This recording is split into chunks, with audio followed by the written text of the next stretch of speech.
Hello and welcome to everyone. As you know कि हम residential states पढ़ रहे थे और आज ही हम रेजिडेंशियल स्टेट से ही कंटिन्यू करेंगे। रेजिडेंशियल स्टेट्स में हमने देखा कि रेजिडेंट भी देखा था और नॉन रेजिडेंट भी देखा था। आज इसी को हम थोड़ा रिकैप करेंगे और आगे जाएंगे। रेजिडेंशियल स्टेट्स में मैंने बोला था कि दो बेसिक कंडीशन, दो बेसिक टेस्ट उसको फुलफिल करने होते, दो में से एक टेस्ट उसको फुलफिल करना होता है सो दैट कि वो उसकी रेजिडेंशियल स्टेट्स हम डिटरमाइन कर सकें। पहली कंडीशन क्या बोल रहा था?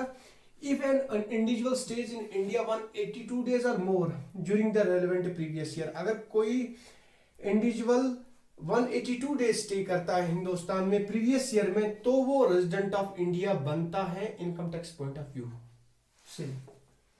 अगर ये टेस्ट उसने क्वालिफाई नहीं किया, अगर ये टेस्ट उसने क्वालिफाई नहीं किया, ए टेस्ट उसने क्वालिफाई नहीं किया, पहले ही दिया है ए और बी, दैट मीन्स कि उसको ए क्वालिफाई करना है या बी को, दो में से एक। अगर ये क्वालिफाई नहीं किया है तो उसके लिए और एक चांस है कि वो रेजिडेंट बन सकता है। क्या चांस है? उसको बोला जाता है कि आप बी टेस्ट पास कर लो, आप बी टेस्ट को फुलफिल कर लो, तो आप तब भी रेजिडेंट ऑफ इंडिया बन सकते हो। इफ ही और she stage 60 days in India in previous year, अगर वो हिंदुस्तान में 60 डेज स्टे करता है प्रीवियस ईयर में, और उसके साथ एंड 365 डेज और 365 डेज स्टे करता है in previous 4 years preceding the relevant previous year, previous year को छोड़ के उससे पहले जो 4 साल आते हैं, अगर उसने उसमें 365 डेज स्टे किया है तो वो रेजिडेंट ऑफ इंडिया बन गया। इफ क्या अगर उसने दोनों टेस्ट पास नहीं किए, दोनों टेस्ट फुलफिल नहीं किए, तो वो नॉन रेजिडेंट ऑफ इंडिया बन गया अंडर सेक्शन 2 सबसेक्शन 30, राइट। लेकिन इस रेजिडेंट बनने के लिए क्या कोई पर्टिकुलर प्लेस है जहां उसको रहना है? क्या उसको कंटिन्यूअसली 182 डे रहने हैं? क्या वो 10 दिन रह सकता है, उसके बाद अब्रॉड जा सकता है, उसके बाद 2-4 दिन रह सकता है, उसके बाद फिर से वापस आ सकता है? क्या कौन सी कंडीशन है कि हम देखेंगे कि वो रेजिडेंट है? कैसे हम देखेंगे क्या उसकी कंटिन्यूअसली या कंसिस्टेंसी जरूरी है? तो वो हम आगे देखते हैं। पहले क्यों बोला जाता है कि रेजिडेंट बनने के लिए उसको no need of consistency,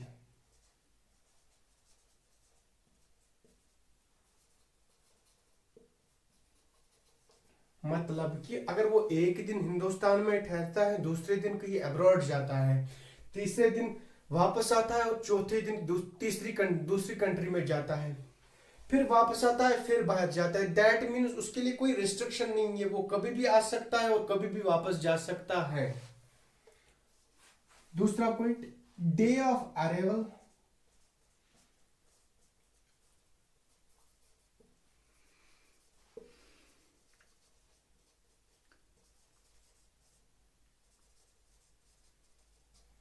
day of arrival and day of departure include होता है। क्या होता है day of arrival and day of? जिस दिन वो हिंदुस्तान में आया, जिस दिन वो अब्रॉड से हिंदुस्तान में आया, वो दिन भी उसको रेजिडेंशियल स्टेटस डिटरमाइन करने में कैलकुलेट होता है। और डे ऑफ डिपार्चर, जिस दिन से यहां से वो निकला अब्रॉड के लिए, किसी कंट्री में गया, किसी भी कंट्री में गया, वो दिन भी उसको कैलकुलेट किया जाता है रेजिडेंशियल स्टेटस डिटरमाइन करने में। वो दोनों दिन उसको कैलकुलेट करने में डिटरमाइन किए जाते हैं।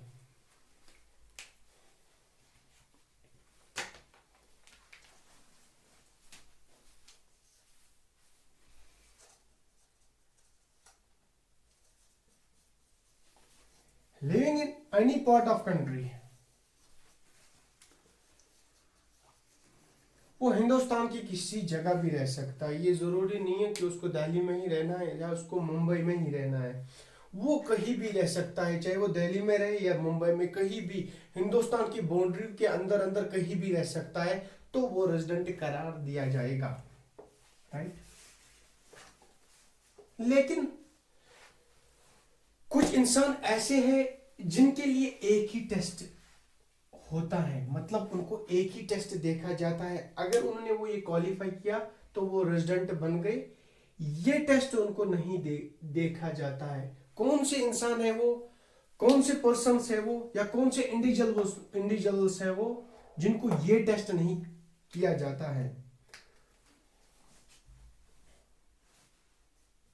उनमें से पहला पर्सन इंडियन ओरिजिन, मतलब इंडियन ओरिजिन कोई पर्सन होता है, जैसे कि फॉर एग्जांपल हम बोलते हैं इंडियन अमेरिकन।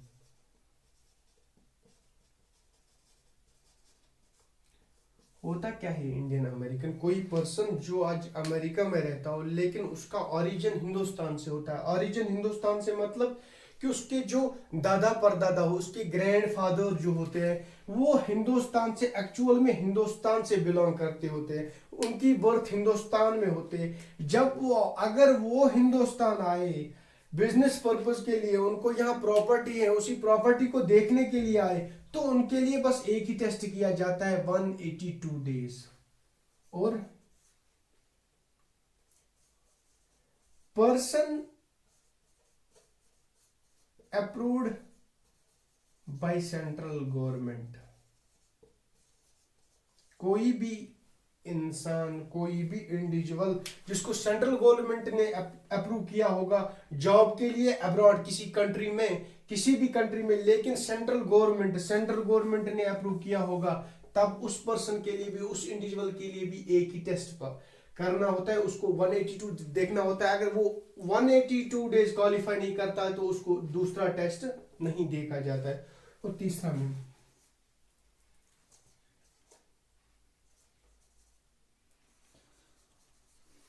क्रू मेंबर, तीसरा एक पर्सन है, तीसरा कोई इंडिविजुअल है जिसको ये देखा जाता है कि अगर इसने टेस्ट पास नहीं किया, अगर इसने ये टेस्ट पास नहीं किया तो उसको ये देखा जाता है नहीं। क्रू मेंबर होता क्या है? क्रू मेंबर कि मतलब जो शिप में काम करता हो, जो समंदर में, जिसका काम समंदर में हो, जिसका काम शिप्स में हो, तो उस पर्सन के लिए भी, कोई भी मेंबर अगर इस शिप मेंबर हो तो उसके लिए भी एक ही टेस्ट देखा जाता है। दैट मींस कि फर्स्ट टेस्ट ए, अगर उसने टेस्ट ए क्वालिफाई किया that means he become the resident of India, if not then he becomes the non resident of India under section 2 subsection 30, right.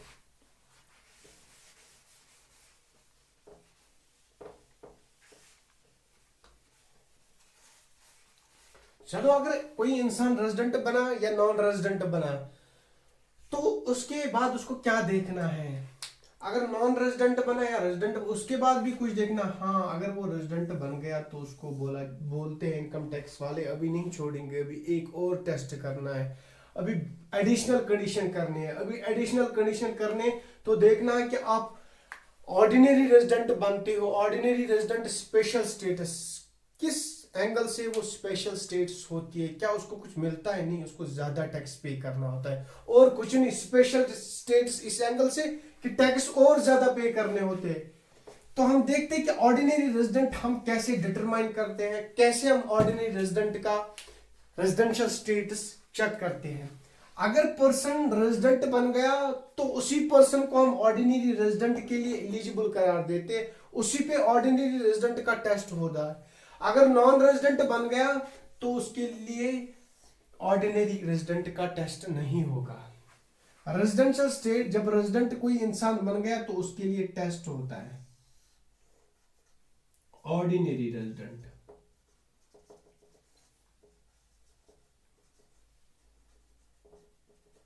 Under section 6 subsection 6A and B, पहली condition में था resident बनने के लिए ए और B, यहां A and B है। That means उसको दो टेस्ट यहां पे भी होते हैं लेकिन उसको दोनों फुलफिल करने हैं, तब वो ऑर्डिनरी रेजिडेंट बनेगा। अगर उसने ये टेस्ट क्वालिफाई नहीं किए तो वो नॉट ऑर्डिनरी रेजिडेंट करार दिया जाएगा। Not ordinary resident.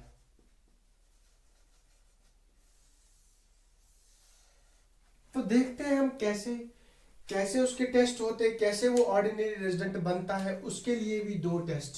Test first, test ए, और इसको एडिशनल कंडीशन भी बोला जाता है, एडिशनल कंडीशन। टेस्ट ए क्या बोलता है, if an individual becomes 2 times, अगर कोई इंडिविजुअल 2 बार, क्या 2 बार, if an individual becomes 2 times resident, अगर कोई इंडिविजुअल 2 बार रेजिडेंट बन गया है in previous 10 years preceding the relevant previous year। ये relevant previous year मैंने पहले भी डिफाइन किया, होप कि यहाँ पे आपको खुद ही समझ आएगा। अगर कोई भी इंडिविजुअल 2 बार पिछले 10 सालों में, पिछले 10 सालों की बात करें तो वो 2 बार रेजिडेंट बन गया। रेजिडेंट कैसे बनता है, रेजिडेंट तो आपने देखा है, या तो उसको 182 डेज, अगर उसने पहले प्रीवियस ईयर में 182 डेज स्टे किया होगा तो रेजिडेंट बन गया। अगर वो ए केस क्वालिफाई ना किया, बी केस से 60 days and 365 days in previous 4 years preceding the relevant previous year, वैसे रेजिडेंट बन गया। यहां पे भी बोलता है अगर 10 सालों में 2 बार, दैट मीन्स अगर 10 सालों में वो 2 बार 182 डेज 2 सालों में रहा हो, दैट मीन्स कि उसने ये टेस्ट क्वालिफाई किया। That doesn't mean he become the ordinary resident, but that does mean कि उसने एक टेस्ट क्वालिफाई किया, क्योंकि यहां बोलते हैं कि 2 टेस्ट उसको पास करने हैं, राइट। एंड टेस्ट बी क्या बोलता है, if he or she stays 730 days in India in previous 7 years preceding the relevant previous year. Test B बोलता है अगर कोई इंडिविजुअल 730 डेज स्टे करता है हिंदुस्तान में पिछले 7 साल में, लेकिन प्रीवियस ईयर को छोड़ के जो पिछले 7 साल हो उसमें 730 डेज स्टे करता है, देन तब हम बोल सकते हैं ही becomes the ordinary resident of India. तब दोनों, अगर ये भी पास किया और ये भी फुलफिल किया, दोनों क्वालिफाई किए, तब वो ऑर्डिनरी रेजिडेंट बन गया। अगर उसने एक केस बस ए या बी, ए क्वालिफाई किया बी नहीं किया क्वालिफाई, तब वो नॉट ऑर्डिनरी रेजिडेंट बन गया। तब वो ऑर्डिनरी रेजिडेंट नहीं बनता है, नॉट ऑर्डिनरी रेजिडेंट बनता है। कैसे, फॉर एग्जांपल हम पहले देखेंगे यहां पे, राइट। यहां पे 10 साल देखेंगे हम, असेसमेंट ईयर 21 और 22, असेसमेंट ईयर हमारा 2021, 1920, 18-19, 17-18, 16-17, 15-16, 14-15, 13-14, 1 2 5 6 7 8 9 12 13 11 12। पिछले 10 सालों में, ये हमारा प्रीवियस ईयर होता है, इसको छोड़ के जो पिछले 10 साल है, इनमें अगर किसी भी 2 साल में उसने 182 डेज या मोर देन 182, ये जरूरी नहीं है कि 182 डेज ही होना चाहिए, उससे ज्यादा कितना भी हो, लेकिन मिनिमम 182 डेज होना जरूरी है। कभी भी उसने स्टे किया होगा 182 डेज, दैट मीन्स कि वो ऑर्डिनरी रेजिडेंट नहीं बन गया, अभी नहीं बन गया। एक टेस्ट तो क्वालिफाई किया, दूसरा टेस्ट भी क्वालिफाई किया। उसके बाद दूसरा टेस्ट बोलता है अगर उसने पिछले 7 साल में 7 साल यहां तक लेते हैं, इन 7 सालों में total sum of days city, मतलब टोटल किसी साल में 100 किया होगा, किसी साल में कुछ नहीं किया, लेकिन सम ऑफ 7 ईयर्स होना चाहिए 730। अगर 730 डेज होगा, that means he and she become the ordinary resident of India under section 6 subsection 6 A or B, A and B sorry।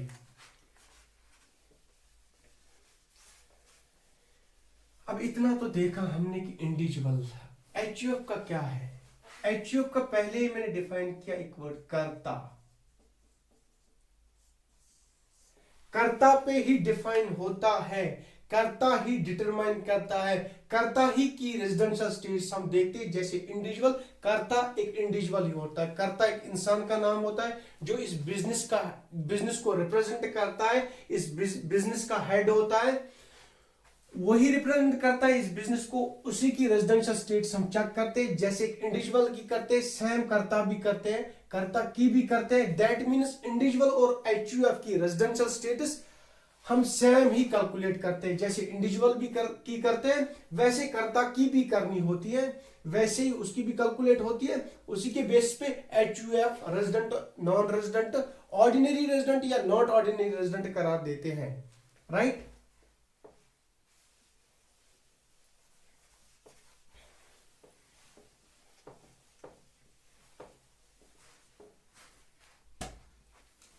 उसके बाद हमने कंपनी पढ़ा था,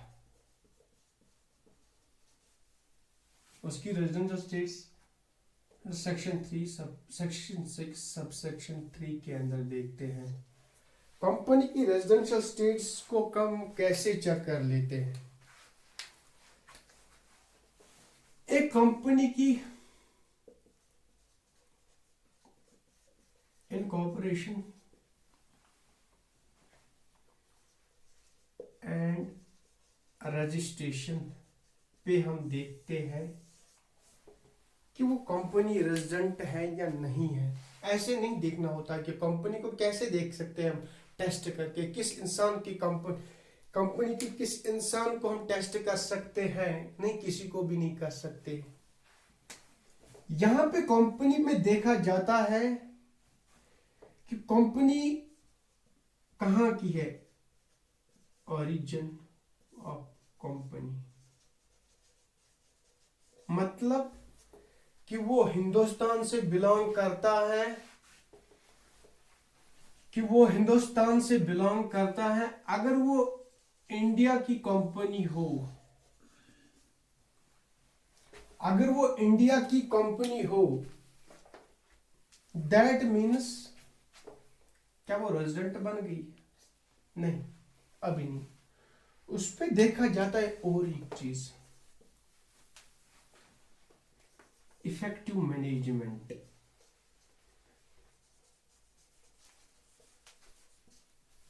इफेक्टिव मैनेजमेंट देखा जाता है कंपनी में, वो कहां से कंट्रोल हो रहा है। इफेक्टिव मैनेजमेंट मींस एक तो कंट्रोल और डिसीजन मेकिंग प्रोसेस होती कहां से, वो डिसीजंस जो बिजनेस के लिए जरूरी है, कंट्रोलिंग डिसीजंस जो बिजनेस के लिए जरूरी डिसीजंस है, मतलब डिसीजंस,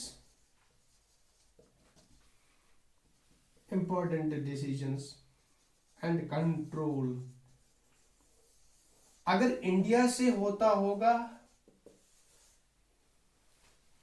अगर उसका कंट्रोल, एक तो वो कंपनी पहले रजिस्टर्ड इंडिया में होनी चाहिए, उसकी रजिस्ट्रेशन इंडिया में होनी चाहिए, देन आफ्टर उसका इफेक्टिव मैनेजमेंट भी हिंदुस्तान से होना चाहिए, मतलब decision making and controlling process Hindustan से ही होनी चाहिए। अगर वो होगी, that means he become the resident of India, if not then he becomes the non resident of India. क्या इसके लिए भी देखा जाता है ऑर्डिनरी रेजिडेंट या नॉट? ना, कंपनी के लिए बस एक ही स्टेट्स, या रेजिडेंट या नॉन रेजिडेंट, राइट।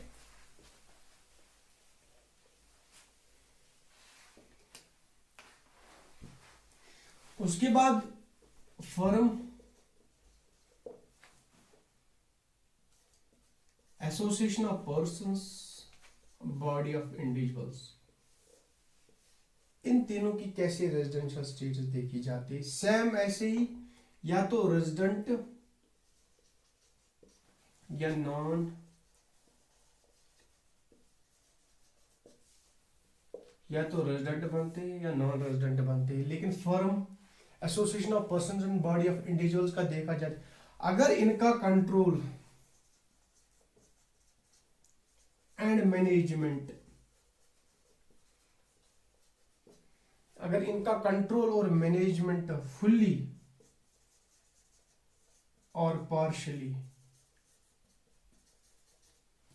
क्या होली भी बोल सकते हैं, फुल्ली या होली और पार्शली उनका कंट्रोल हिंदुस्तान से हो, इंडिया से हो, दैट मीन्स या तो फुली कंट्रोल हिंदुस्तान से हो या partially, that means 50% control Hindustan से और 50% कंट्रोल अब्रॉड किसी कंट्री से हो, देन उसको हम बोल सकते हैं रेजिडेंट। चाहे फर्म हो, एसोसिएशन ऑफ पर्संस हो या बॉडी ऑफ इंडिविजुअल्स हो, अगर उनका कंट्रोल और मैनेजमेंट फुली या पार्शली हिंदुस्तान से बिलोंग करता हो, दैट मीन्स वो रेजिडेंट बन गए। अगर नहीं, that every time they become non resident of India. बस इतना ही हमारा रेजिडेंशियल स्टेटस था, इतना ही रेजिडेंशियल स्टेटस है। तो अब हम इस पे एक न्यूमेरिकल करते हैं।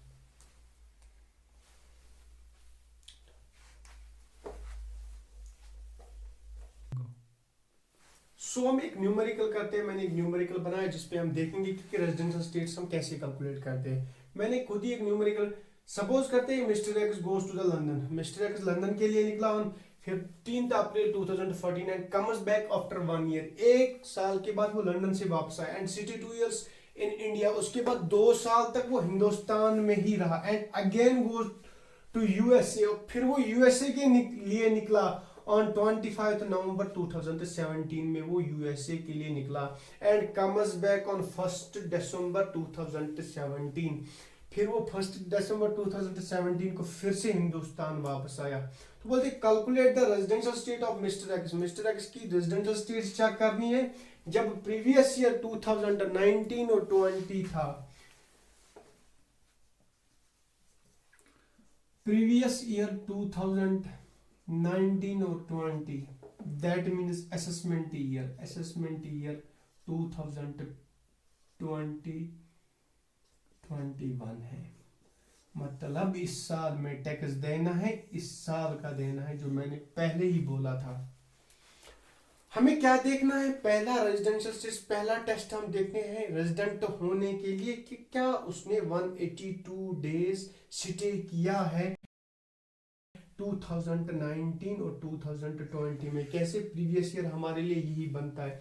ये बोलता है कि वो बाहर गया, वो मिस्टर एक्स लंदन के लिए निकला 15 अप्रैल 2014 को एंड आफ्टर 1 ईयर वो कम बैक हिंदुस्तान के लिए वापस आया and stay 2 years in India. जब वो हिंदुस्तान में 2 साल बैठा तो फिर से वो यूएसए के लिए रवाना हो गया on 25 November 2017 and comes back on.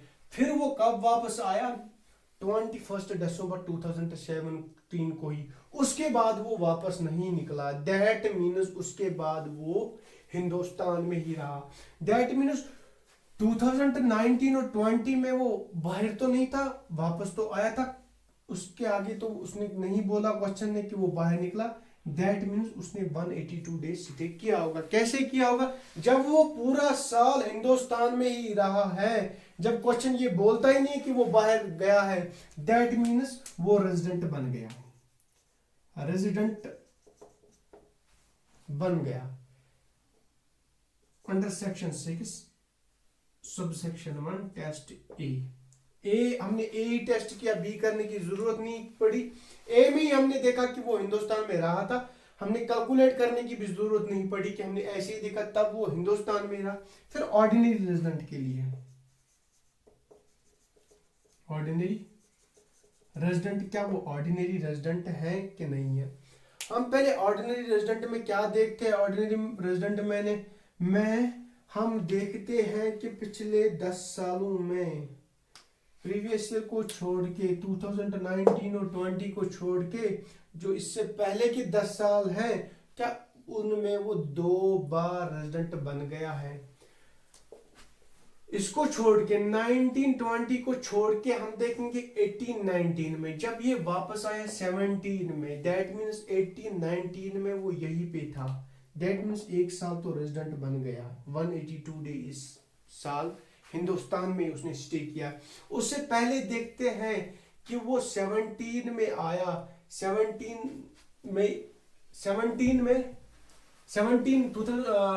नवंबर 2017 को यूएस के लिए रवाना हो गया, तो फिर यूएस में दिसंबर में ही वापस आया। उससे पहले कहाँ था ये? जब ये 15 अप्रैल लंदन के लिए come back to India and city, तो तब उसने 2 साल स्टे किए थे हिंदुस्तान में। दैट मीन्स कि वो 1 साल में भी 365 डे यहीं पे था। दूसरे हमें देखना क्या है, 2 साल 10 सालों में 2 बार ही रेजिडेंट, 2 बार ही रेजिडेंट। हाँ बन गया, एक तो यहाँ पे बनता है, एक तो 1819 में बनता है और उससे पहले 1516 में भी बनता है, 1516 में भी हिंदुस्तान में बनता है। That means ordinary resident test A qualify करता है, फुलफिल करता है टेस्ट ए। ये टेस्ट ए। बी क्या बोलता है? बी बोलता है उसका टोटल सम इंडिया में स्टे होना चाहिए 730 डेज। क्या उसने स्टे किया है 730 डेज? हम देखते हैं। इसके बाद वो 2 साल यहीं पे था, इसके बाद वो हम 2 साल, लेकिन हमें प्रीवियस ईयर को छोड़ के यहाँ पे हम देखेंगे 17 to 18, 17 to 18, 17 से लेकर 18 तक, 17 से लेकर 18 तक, 17 या 18 से लेकर 19 तक, 18 से 19 तक वो यही था। That means 365 days. और यहाँ पे भी वो 2 साल में भी यही था, 365 डेज, वहां 365 days. That means above then 730 days. That means वो ऑर्डिनरी रेजिडेंट भी बन गया। तो लिखेंगे क्या हम ये लिख सकते हैं, हम यहां पे ये लिख सकते हैं, therefore mister x stage more than 182 days in India in previous year. Therefore, Mr. X stays more than 182 days in India in previous year, and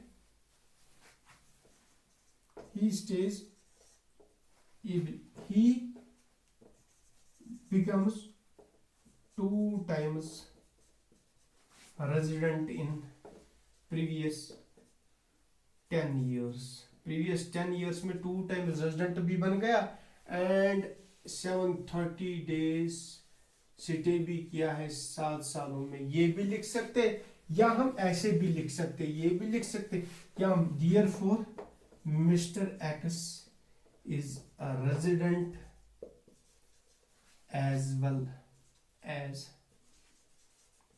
ordinary resident of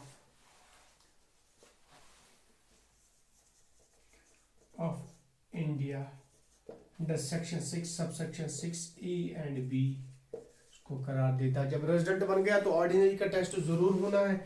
ordinary resident भी क्वालिफाई किया तो that means वो ordinary resident बन गया है।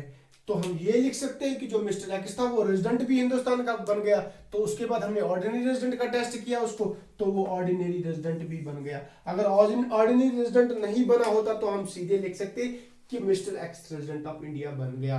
Resident of India तो वो पहले ही बनता है, ऑर्डिनरी नहीं बना तो रेजिडेंट फिर भी रहता है। अगर उसने कोई भी टेस्ट ना रेजिडेंट का क्वालिफाई किया हो या ना नॉट ऑर्डिनरी रेजिडेंट या ऑर्डिनरी रेजिडेंट का भी नहीं किया क्वालिफाई, तब वो नॉन रेजिडेंट बनता। लेकिन उसने सारे टेस्ट क्वालिफाई किए, that means he become the resident of India as well as ordinary resident of India.